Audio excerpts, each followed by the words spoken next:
हाजिर हूं अपने इस खास पेशकश के साथ आपसे। अयोध्या तनाज़े को बातचीत से सुलझाने के लिए तश्कील सालिसी पैनल की रिपोर्ट देखने के बाद सुप्रीम कोर्ट ने कहा कि पैनल किसी नतीजे पर नहीं पहुंच पाया। अब इस मामले की 6 अगस्त से रोजाना समाअत की जाएगी।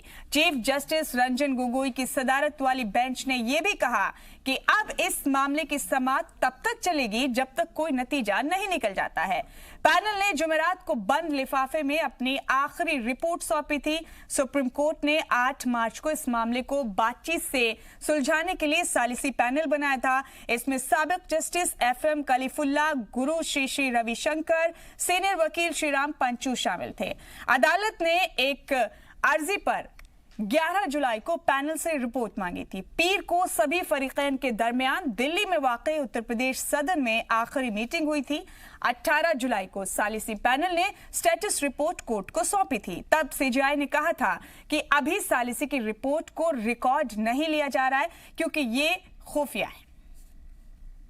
जो मध्यस्थता का प्रोसेस था, मीडिएशन था, उससे हम लोग को उम्मीद थी कि इस जरिए से मसला हल हो जाएगा और मुल्क को एक बड़ी राहत हासिल होगी, लेकिन अफसोस की बात है कि ऐसा नहीं हो सका। और आज जो कुछ भी सुप्रीम कोर्ट ने इस सिलसिले में कहा उसको हम लोग वेलकम करते हैं कि 6 अगस्त से डे टू डे हियरिंग होगी, हफ्ते में 3 दिन हियरिंग होगी।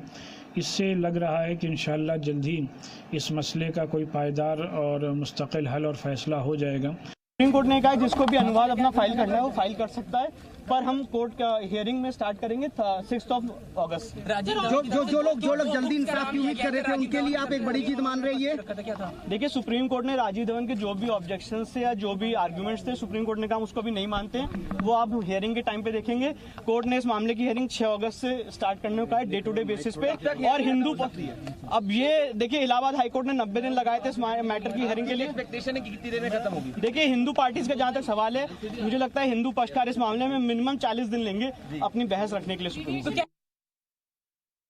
सुप्रीम कोर्ट ने कहा है जिसको भी अनुवाद अपना फाइल करना है वो फाइल कर सकता है, पर हम कोर्ट का हियरिंग में स्टार्ट करेंगे 6 अगस्त। जो लोग जल्दी इंसाफ की उम्मीद कर रहे थे उनके लिए आप एक बड़ी चीज मान रहे हैं। देखिए, सुप्रीम कोर्ट ने राजीव धवन के जो भी ऑब्जेक्शंस थे या जो भी आर्गुमेंट्स थे, सुप्रीम कोर्ट ने कहा उसको भी नहीं मानते हैं। वो आप हियरिंग के टाइम पे देखेंगे। कोर्ट ने इस मामले की हियरिंग 6 अगस्त से स्टार्ट करने को कहा है, डे टू डे बेसिस पे। सुप्रीम कोर्ट ने यह कहा है कि मीडिएशन पैनल सक्सीड नहीं कर पाया इस मामले को मीडिएशन से सुलझाने में, इसलिए हम इस मामले की डे टू डे हियरिंग करेंगे 6 अगस्त। आज जो फैसला हुआ कि दिन प्रतिदिन की सुनवाई होगी हर हफ्ते, मंगल, बुध और शुक्र यानी गुरु, ये तीनों दिन में मैं समझता हूं कि सितंबर एंड तक पूरी। तो अयोध्या तनाज़ा या राम मंदिर तनाज़ा हमारे मुल्क का एक बेहद अहम मुद्दा है। सालों से इस मुद्दे पर तमाम तरह की बातें हो रही हैं, समाजी एतबार से, सियासी एतबार से और मजहबी एतबार से। हर लिहाज से मुद्दा बेहद बड़ा मुद्दा है। अब सुप्रीम कोर्ट का यह फैसला कि 6 अगस्त से इस मामले पर हर रोज समाअत होगी और तब तक होगी जब तक कि इस मसले का कोई नतीजा, कोई हल नहीं निकल जाता।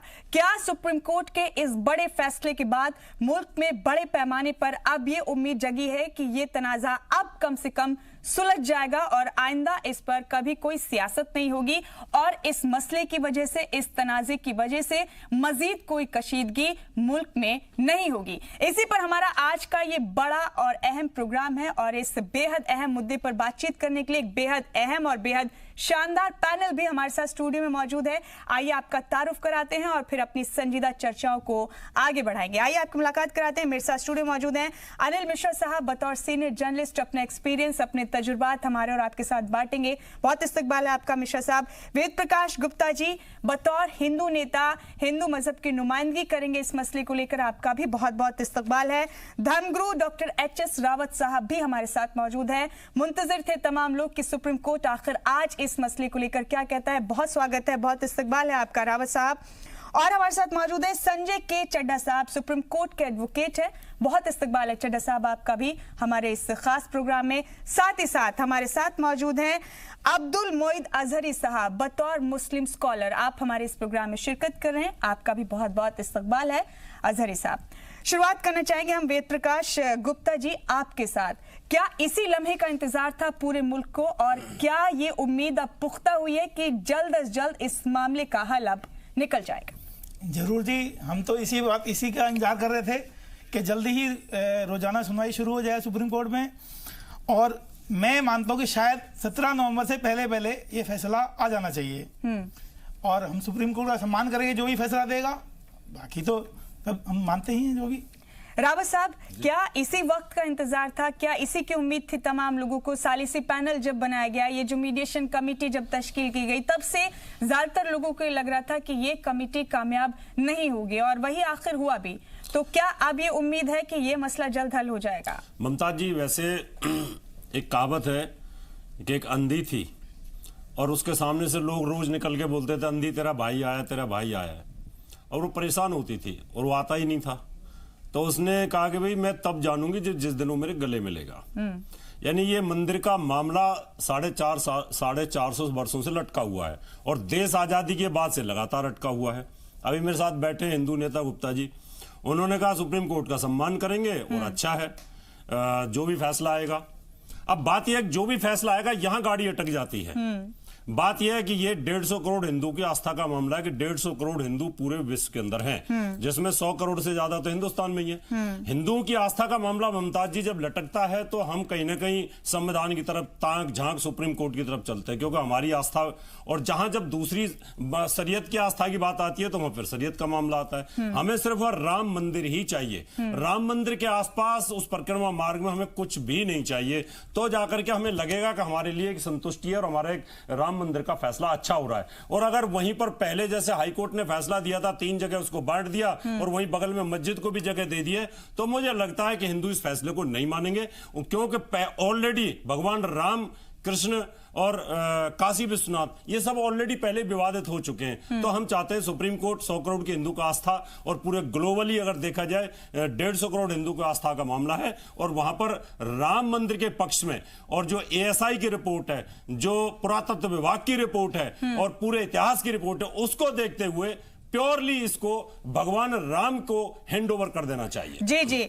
बिल्कुल मिश्रा जी, लेकिन इख्तलाफात हैं इसमें भी, क्योंकि हमने सुबह में भी एक बाइट सुनी थी, एक हिंदू मजहबी रहनुमा ये कह रहे थे कि किसी और चीज की गुंजाइश ही नहीं है, हमको सिर्फ और सिर्फ वहां पर राम मंदिर चाहिए। लेकिन जैसे कि गुप्ता जी ने अभी कहा कि कोर्ट का जो भी फैसला होगा रोजाना समाअत के बाद उसका भी एहतराम किया जाएगा, लेकिन रावत जी कह रहे हैं कि किसी और चीज की कोई गुंजाइश नहीं है।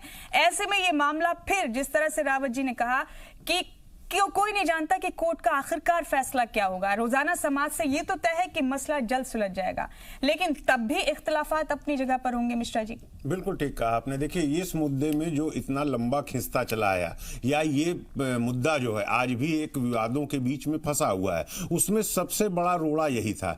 अभी तक 5 बार, मुझे जो याद है लगभग 5 बार आपस में मिलजुल कर बैठकर सुलझाने का रास्ता निकालने की कोशिश की गई, लेकिन बात वहीं पर आकर अटकी जिसका रिजल्ट आज तक देखने को मिला है। जैसा रावत जी अभी कह रहे थे कि सुप्रीम कोर्ट में आज पूरा देश खुश हुआ है, कहीं न कहीं लोगों को एक आशा जगी है कि चलो इस मुद्दे का समाधान निकलने का एक प्रयास की शुरुआत हो रही है। लेकिन फिर मैं कहूंगा कि फिर ये बात वहीं जाकर अटक रही है। अगर एक पक्ष या दोनों पक्ष केवल ये कहें कि अगर हमारे हक में फैसला आता है तभी मानेंगे, नहीं तो नहीं मानेंगे, तो सुप्रीम कोर्ट का औचित्य क्या रह जाएगा? इस विवाद को सुलझने का फिर कोई रास्ता नहीं दिखता है। जैसा हाईकोर्ट 2010 में हाईकोर्ट में मामला गया था, उसके पहले लोअर कोर्ट में था, लोअर कोर्ट से उठकर हाई कोर्ट में गया, हाई कोर्ट में का फैसला आया, कहीं न कहीं दोनों पक्षों को उसमें कुछ न कुछ प्रॉब्लम थी, उन्होंने सुप्रीम कोर्ट में मैटर को लाया। अब लेकिन सुप्रीम कोर्ट हमारा उच्चतम न्यायालय है, सुप्रीम कोर्ट के बाद फिर कोई न्यायालय नहीं बचता है। अगर सुप्रीम कोर्ट के फैसले पर भी उंगली उठाई गई तो फिर यह प्रश्न उठता है कि फिर इस विवाद का हल क्या होगा? या तो मिल बैठकर, जिसका सुप्रीम कोर्ट ने अभी एक बहुत अच्छा, जिसको कुछ लोगों को बुरा भी लगा, सुप्रीम कोर्ट ने इसीलिए मौका दिया था कि आप आपस में बैठ के अगर हल कर ले,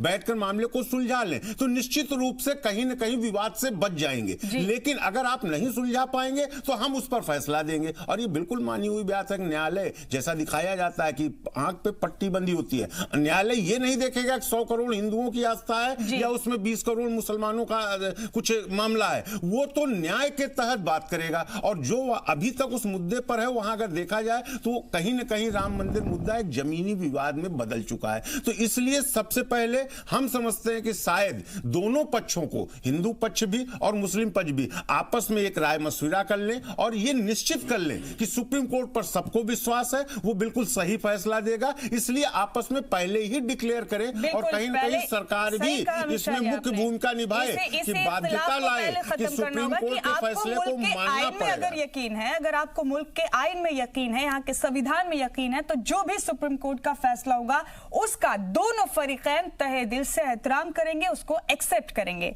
अजहरी साहब, आपके पास यहाँ आना चाहती हूं मैं।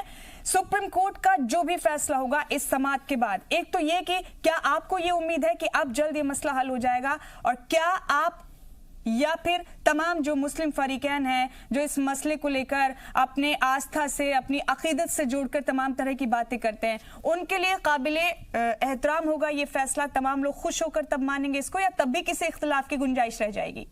देखिए, सबसे पहले तो एक बड़ी खुशी की बात यह है कि जो मसला पिछले 70 सालों से अटका हुआ था और ख़ासतौर से 1992 के बाद से वो इतना ज्वलंत मुद्दा हो गया, जिसके ऊपर जो है सरकारें बन रही हैं, बिगड़ रही हैं। जी, रोकना चाहूंगी अजहरी साहब, एक बड़ी खबर मिल रही है हमें यहाँ पर, अपने नाज़रीन को उस बड़ी खबर से बाखबर हम कर दें। जम्मू कश्मीर इंतजामिया ने सयाहों को एडवाइजरी जारी करते हुए कहा है कि जल्द से जल्द कश्मीर से वापस चले जाएं। इंतजामिया ने दहशतगर्दाना हमले का खदशा जाहिर करते हुए सयाहों से रियासत से वापस जाने के लिए कहा है, साथ ही अमरनाथ यात्रा को भी मुअत्तल कर दिया गया है। तो बड़ी खबर, एक बड़ी चर्चा के दौरान ये बड़ी खबर रियासत के हवाले से हमें मिल रही है। दहशतगर्दाना हमले के अलर्ट के चलते जम्मू कश्मीर रियासत की इंतजामिया ने सयाहों से, टूरिस्ट से, सैलानियों से ये कहा है कि वो जल्द से जल्द रियासत से वापस चले जाएं। इंतजामिया ने दहशतगर्दाना हमले का खदशा जताया है। बहुत मुमकिन है कि कोई स्ट्रॉन्ग इनपुट्स इंतजामिया को मिले होंगे, तब जाकर ये खदशा जाहिर करते हुए सयाहों से रियासत से वापस जाने के लिए कहा है। इस बीच एक ये भी बड़ी खबर है कि अमरनाथ यात्रा को भी इसी वजह के चलते मुअत्तल कर दिया गया है। दहशतगर्दाना हमले का खदशा जाहिर किया है जम्मू और कश्मीर रियासत की इंतजामिया ने। सैयद तजम्मुल हमारे ब्यूरो चीफ श्रीनगर से हमारे साथ इस खबर पर जुड़ गए हैं। सैयद तजम्मुल, बेहद बड़ी और अहम खबर आपने हमारे नाज़रीन तक पहुंचाई है। क्या कोई पुख्ता इनपुट्स इस तरह के इंतजामिया को मिले हैं कि कोई दहशतगर्दाना बड़ा हमला रियासत में हो सकता है, जो सयाहों को रियासत से वापस जाने के लिए कह दिया गया है? अमरनाथ यात्रा भी मुअत्तल कर दी गई है। बिल्कुल मुमताज, जिस तरह से लगातार मीडिया रिपोर्ट्स और सोर्सेज के हवाले से खबर चल रही है कि जिस तरह से कई एक ऑर्गेनाइजेशन ने पहले ही गवर्नमेंट सेक्टर में कहा था कि फूड राशन वगैरह जो है घर में जमा करके रखें, उसके बाद जो ताज़ा रिपोर्ट्स आई हैं, हालांकि इसकी कंफर्मेशन गवर्नमेंट के किसी भी सेक्टर से अभी नहीं हुई, जिसमें बताया गया है कि एक बड़ा हमला जो है मिलिटेंट कर सकते हैं, जिसके चलते जो अमरनाथ यात्रा के शेड्यूल में कमी की जा सकती है और वक्त से पहले इस यात्रा को यहीं पे रोका जा सकता है। इसी के साथ चूंकि पहले ही 3 दिन पहले जो यूनियन मिनिस्ट्री है वहां से एक बयान भी आया था जिसमें मौसम का हवाला देकर कहा गया था कि अमरनाथ यात्रा जो है 4 दिन सस्पेंड रहेगी, मुलतवी रहेगी, उसके बाद मंडे से शायद दोबारा शुरू की जा सकती है। लेकिन मौसम जो है बहुत खूबसूरत है, हालांकि कई इलाकों में बारिशें हुई, लेकिन उसके बाद जो ताज़ा एडवाइजरी जारी की गई है उसमें बताया गया है कि जो टूरिस्ट काफी तादाद में इस सीजन में जम्मू कश्मीर आते हैं, उन्हें भी कहा गया है कि वो आराम से अब वापस जो है अपना जो है प्रोग्राम इसको यहीं तक रखें। इसी तरह अमरनाथ यात्रा के शेड्यूल में भी कमी का रिपोर्ट जो है अभी आया हुआ है, जिसकी कंफर्मेशन जो है गवर्नमेंट ने कर दी है और जो उनके जो जिम्मेदार अफसरान है उन्होंने ऑर्डर भी जारी किया जिसमें बताया गया कि शेड्यूल से पहले अमरनाथ यात्रा का जो प्रोग्राम है इसको खत्म कर दिया जाएगा। यानी हवाला जो है, क्योंकि आज 15वीं कोर के कमांडर और रियासती पुलिस के चीफ ने प्रेस कॉन्फ्रेंस दे दी, उन्होंने कहा कि पाकिस्तान और सरहद में बैठे इस तरफ आतंकवादियों को या मिलिटेंटों को धकेलने की कोशिश कर सकता है। हालांकि डीजी ने उंगलियों पर नाम गिनाते हुए कहा कि बहुत कम कमांडर बचे हैं और जो ओवरग्राउंड वर्कर उनका जो सोर्स कार्डर वगैरह था या तो उन्हें गिरफ्तार किया गया या मुख्तलिफ ऑपरेशन मारे गए हैं। यानी एक तरफ पुलिस और आर्मी का जो सोर्स है इस अटैक के बाद काफी ज्यादा पहले ही एयरफोर्स को, उसके बाद जम्मू कश्मीर पुलिस और सेना की बाकी टुकड़ियों को, सीआरपी वगैरह को हाई अलर्ट पे रखा गया है श्रीनगर और बाकी इलाकों में, और काफी पैनिक सा माहौल बना हुआ है और लोग अब राशन के सामान को लेकर हासिल करने की कोशिश करेंगे ताकि ज्यादा से ज्यादा राशन घर में रखा जाए। लेकिन कुल मिलाकर सरकार अभी भी गवर्नर इंतजाम है इस बात पे अड़ी है कि अटैक अपनी जगह है, क्योंकि यात्री हमारे मेहमान है और टूरिस्ट जो है वो मेहमान बन आए थे और वापस चले जाएं, उसके बाद जो है मामला को वापस लाया जा सकता है। यानी कुल मिलाकर देखें तो हालात में बेहतरी के बजाय जो है बदतदरी जो बिल्कुल मजीद कशीदगी हालात में। तजम्मुल 4 अगस्त तक तो अमरनाथ यात्रा को पहले ही रोक दिया गया था, अब इसका शेड्यूल श्रिंक कर दिया गया है। गवर्नमेंट ने इसकी तस्दीक भी की है, यानी कि हालात बेहद कशीदा हैं अभी जम्मू और कश्मीर रियासत में, और किसी भी तरह के खदशात से इनकार नहीं किया जा सकता। देखिए, जिस तरह लगातार वार्निंग गवर्नमेंट की तरफ से भी कई बार ये बयान सामने आए हैं कि इस तरह की कोई जो रियासती गवर्नर सत्यपाल मलिक ने साफ कह दिया कि ये जो ऑर्डर्स वगैरह हैं इनमें हकीकत नहीं, इस पर रिसर्च होमवर्क पूरा नहीं किया गया था। हालांकि जो ऑर्डर्स जारी किए गए हैं उनमें साफ तौर पर कहा गया था कि हालात जो है ज्यादा बेहतर नहीं होंगे, और एक दल ये भी कहता है कि 15 के बाद जो है हालात ज्यादा बेहतर नहीं रहेंगे। और इन ऑर्डर्स का लगातार विरोध करते हुए रियासती गवर्नर सत्यपाल मलिक ने साफ तौर पर कह दिया कि हालात मामूल पे हैं। ये कल का स्टेटमेंट है गवर्नर का कि कश्मीर में हालात मामूल पर हैं, कोई बड़ी इस तरह की कोई खबर नहीं है। लेकिन आज दिन में जो डेवलपमेंट हुई, जिस तरह से अभी आप तफसील में हम बता रहे थे नाज़रीन को कि किस तरह से अमरनाथ यात्रा के शेड्यूल को कम कर दिया गया और टूरिस्टों को वापस जाने के लिए कहा गया, मुझे लगता है कि कुछ इस तरह का बड़ा इनपुट सिक्योरिटी एजेंसीज को मिला है, जिसके चलते पहले ही 10,000 सेना के नीम फौजी दस्ते जो है तैनात कर दिए गए, और इसमें बढ़ोतरी हो सकती है और भी तैनाती अमल में लाई जा सकती है। यानी अगला हफ्ता जो है कुल मिलाकर जम्मू कश्मीर में बड़े कियास और इस माहौल में गुजर रहा है कि शायद कुछ बड़ा अटैक होने वाला हो या कोई बड़ी पॉलिटिकल डेवलपमेंट भी हो सकती है। तजम्मुल, आप बने रहे हमारे साथ इस अहम खबर पर मिश्र साहब, क्योंकि ये एक बेहद बड़ी और अहम खबर इस बीच हमारे डिस्कशन के बीच, हमारे डिबेट के बीच में आई है, तो मैं इस पर थोड़ा तबसरा आपसे करना चाहूंगी। ये खबर आपने अभी देखी है, एक बड़ा अलर्ट इसे कहा जा सकता है, जो सैलानियों को, टूरिस्ट को रियासत से वापस अपने अपने मकामात पर लौटने के लिए कह दिया गया है। क्या मायने इसके निकाले जाएं? क्या यौम आज़ादी का जश्न मनाने वाले हैं हम लोग, उसके मद्देनजर तेज करनी होंगी एक्टिविटीज दहशतगर्दाना तंजीमों को, क्या इसलिए, या आपके मुताबिक क्या है ये सब? नहीं, देखिए, देश हित में यही है कि सरकार के सभी आदेशों का पूर्णतया पालन करे। सरकारी कर्मचारी तो कर ही रहे हैं, हम भारतवासियों का, हिंदुस्तानियों का, किसी भी धर्म विशेष के हों कि कहीं के भी रहने वाले हों, ये हमारा फर्ज बनता है। और सरकार कोई कदम उठाती है तो कभी ऐसे नहीं उठाती। निश्चित रूप से बहुत सी चीजें हैं जो खुलकर नहीं बताई जा सकती, हो सकता है मेरे पास जानकारी हो तो भी मैं नहीं बताऊंगा। और सरकार तो बिल्कुल बहुत ही गोपनीयता से, जब किसी भी प्रकार का खतरा महसूस होता है या कोई एक अप्रिय घटना होने के चांसेस होते हैं, तो सरकार उसके लिए पहले से ही एक जिसको कहते हैं रोकने का प्रयास और सुरक्षा प्रबंध की तैयारी शुरू कर देता है। आज जो पिछले 4 दिनों से आप देखें, जिसको सियासी रंग देने की कोशिश की जा रही है वहां जम्मू कश्मीर की सियासी पार्टियों के द्वारा, तो मैं समझता हूं ये बहुत ही दुख का विषय है। देश का मामला है, देश के मामले में सभी को एक साथ खड़े होना चाहिए। अगर सरकार कुछ गोपनीय सूचनाओं के आधार पर, अगर सरकार किन्हीं कारणों से सुरक्षा व्यवस्था को चाक चौबंद करने का प्रयास कर रही है, तो उसमें हम सबका दायित्व तो बनता है कि उसमें सहयोग करें, न कि सरकार के प्रयासों पर या सरकार की गई कार्रवाइयों पर कहीं से उंगली उठाएं या उसका सियासी रंग देने का प्रयास करें।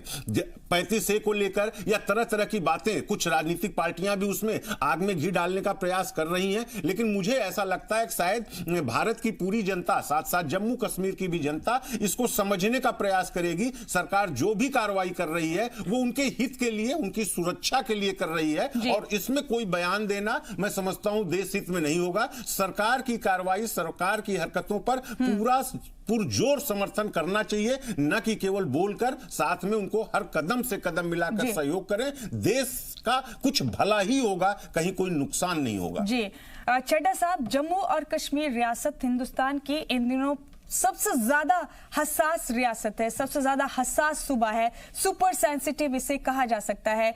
क्या आपको लगता है कि आज वक्त की सबसे बड़ी जरूरत यही है कि तमाम पार्टीज, वो चाहे कौमी पार्टीज हों, वो चाहे रीजनल पार्टीज हों जम्मू और कश्मीर की, वो इन इख्तिलाफात से ऊपर उठें, आर्टिकल 35A, आर्टिकल 370, इन सबसे ऊपर उठकर पहले रियासत के लोगों के बारे में सोचें? क्योंकि चाहे दहशतगर्दाना हमले हों, जिसकी बात अभी अभी इंतजामिया की जानिब से सामने आई है, या फिर पाकिस्तान की तरफ से बार बार सीज फायर का वायलेशन हो, अभी 4 दिन पहले भी महज 10 दिन का एक बच्चा पाकिस्तान की गोलीबारी में मारा गया, तो वक्त की सबसे बड़ी जरूरत यह है कि तमाम इख्तिलाफात को भुलाकर पहले रियासत के लोगों की सिक्योरिटी का ख्याल किया जाए। बिल्कुल आपने सही फरमाया मुमताज जी।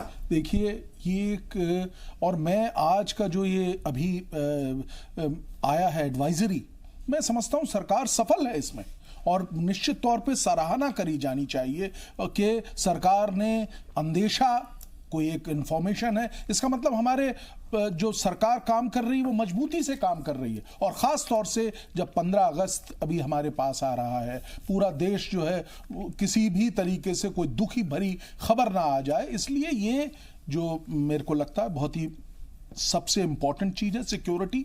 और ये सबसे अहम है कि वहाँ के लोगों का जो कोई खतरा ना हो। तो इस तरह की अगर एडवाइजरी है तो उसको वहां के लोग भी और बाकी जो लोग यहाँ से घूमने गए हुए हैं या अमरनाथ की यात्रा के लिए गए हुए उनको उस चीज को फॉलो तो करना ही है। दैट इज ए रूल, वो है नंबर 1। नंबर 2, जैसा आपने बिल्कुल वाजिब फरमाया कि अब बहुत हो गया।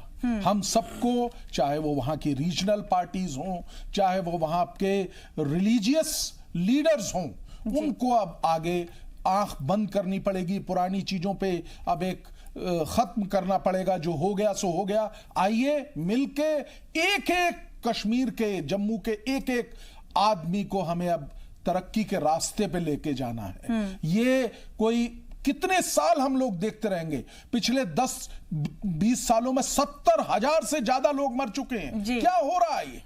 कहां हम लोग आगे बढ़ रहे हैं? हमारी हिंदुस्तान की जो सरकार है, करोड़ों रुपए वहां पे खर्च हो रहे हैं। क्यों हो रहे हैं ये सब कुछ? Let us move together, let us move ahead for progress. ये एक बना के गवर्नमेंट के साथ कंधे से कंधा मिला के हम सबको आगे बढ़ना है। और आगे बढ़ने के उन सब लोगों की भी तरक्की होगी और देश की, मुल्क की तरक्की। और अगर हम ये कहते हैं कि जम्मू और कश्मीर हिंदुस्तान का अटूट हिस्सा है, तो वहां के लोगों की तकलीफें भी हमारी तकलीफ होनी चाहिए, बगैर किसी इख्तिलाफ के। अजहरी साहब, किस पार्टी के लिए, वहां की जो रीजनल पार्टीज हैं, वहां के लिए कौन सा मुद्दा उनके सियासी मफादात पर पूरा उतरता है? कौन सी चीजें उनको वोटर्स को पोलराइज करने में मदद करती है?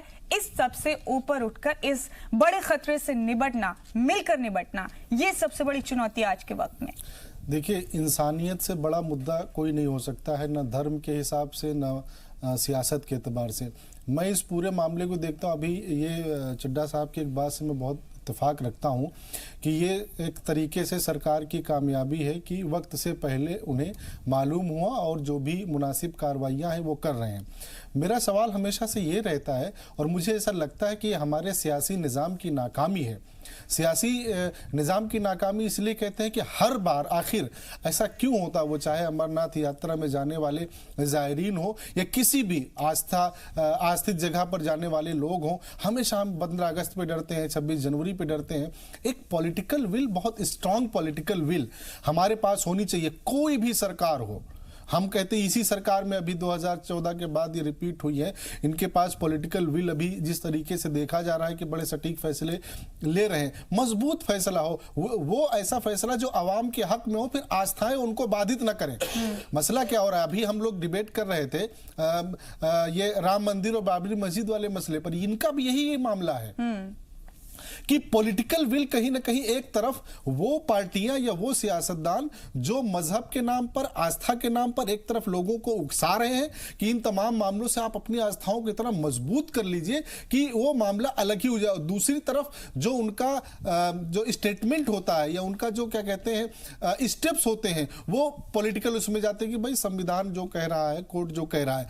अब अगर आस्था के नाम पर करोड़ों हिंदुओं की आस्थाओं को आपने एक उनके सीने में जगह दी है और उनको ये बता दिया है कि जिस तरीके से मुसलमानों का एक मक्का है, उसी तरीके से हिंदुओं का एक राम मंदिर होना चाहिए, तो अब उनकी आस्था का ख्याल रखना तुम्हारी जिम्मेदारी बन जाती, क्योंकि तुम्हारी पॉलिटिकल विलनेस जो है, वो जो पॉलिटिकल तुम्हारी कमी है, उसने इन तमाम चीजों को इतना बड़ा मसला था नहीं, उन्होंने आस्थाओं का राजनीतिकरण किया और उसके बाद आज हालात हमारे साथ सैयद तजम्मुल, हमारे ब्यूरो चीफ श्रीनगर से हमारे साथ इस वक्त बने हुए हैं। सैयद तजम्मुल, ये बहुत रेयर होता है जब टूरिस्ट को, सयाहों को किसी मकाम से, किसी टूरिस्ट प्लेस से वापस अपने घरों को लौट जाने के लिए कह दिया जाता है। क्या ऐसा पहले भी कभी हुआ है रियासत में? और कितना संजीदा इस एडवाइजरी को माना जाए, कितना तरीके से इसको हैंडल करने की जरूरत है इस वक्त?